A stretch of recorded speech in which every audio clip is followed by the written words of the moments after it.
ارادے سے ابھی بھی ہم نے کو بلا بھیجے اپنے پاس کہ جاؤ تمہارا علم کا چرچا بہت بڑا ہے، تم جا کر کے وہ محمد عربی کو قتل کر کے آؤ، اس کے دین کا خاتمہ کر کے آؤ۔ وہ حضور کے بارگاہ میں ابھی بھی ہم نے آیا تو مغرب کی نماز پڑھا کر کے میرے آقا صحابہ کے درمیان بیٹھے ہوئے تھے۔ ابھی بھی ہم نے جیسے ہی آیا میرے حضور کے اخلاق تھے کہ کافر کو بھی بلا کر کے میرے آقا نے بازو بٹھا لیا، بازو بٹھا کر کے میرے حضور نے کہا اے حبیبی امری تو یہاں کس لیے آیا ہے؟ میرے خدا نے مجھے بتا دیا ہے۔ یہ میرے حضور کا علم غیب تھا۔ پھر حضور صلی اللہ علیہ وسلم نے مجھ سے کہا کہ کچھ مت کہنا، میں کہتا ہوں تو میرے دین کا خاتمے کے لیے آیا ہے، مجھے معاذ اللہ قتل کرنے کے ارادے سے آیا ہے۔ تو حبیبی ہم نے جیسے ہی حضور کا یہ علم غیب سنا تو چونک گیا، چونک کر کے کہنے لگا آپ کو اتنی سب باتیں کیسے معلوم ہے؟ تو میرے حضور نے کہا میں اللہ کا نبی بن کر کے دنیا میں آیا ہوں، میں غیب کی خبریں رکھنے والا ہوں۔ تو ابھی بھی ہم نے کہا یا رسول اللہ میں نے اپنی کتابوں میں پڑھا ہے جو نبی ہوتا ہے وہ معجزے دکھاتا ہے۔ تو میرے حضور نے کہا بتا تجھے زمین کا معجزہ دیکھنا ہے یا آسمان کا معجزہ دیکھنا ہے؟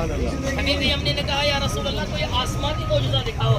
تو اس وقت چاند جو ہے آسمان میں چمک رہا تھا، میرے حضور نے شہادت کی انگلی آسمان کی طرف کی اور چاند کو اشارہ کیا تو چاند بٹ کر کے دو حصوں میں تقسیم ہو گیا۔ اب جو میرے حضور نے جس پہاڑ میں بیٹھ کر کے جس جگہ بیٹھ کر کے چاند کے دو ٹکڑے کیے تھے یہ وہی جگہ ہے، وہی پہاڑ ہے۔ وہ آج دیکھیں ہاں یہ بلڈنگ کے بغل میں جو آپ کو دکھ رہا ہے پہاڑ، اسی جگہ میں بیٹھ کر کے میرے حضور نے چاند کے دو ٹکڑے کیے تھے۔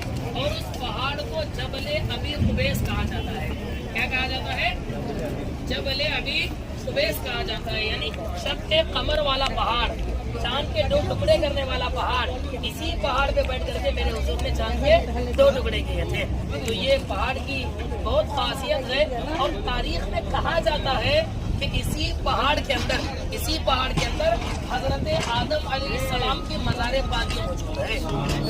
لیکن اللہ عالم بالصواب، یہاں کے سعودی بھی یہی کہتے ہیں کہ اللہ عالم بالصواب ہے۔ حقیقت تاریخ کی کتابوں میں لکھا ہے کہ اس پہاڑ کے اندر ہے، لیکن اتنا کانفیڈنٹ کے ساتھ کوئی نہیں کہہ سکتا کہ یہی حضرت آدم علیہ السلام کا مزار پاک ہے۔ لیکن وہ جو پہاڑ ہے جبل ابی قبیس، جہاں پر چاند کے میرے حضور نے دو ٹکڑے کیے تھے، وہ پہاڑ کا نام کیا ہے؟ جبل ابی قبیس، ٹھیک ہے۔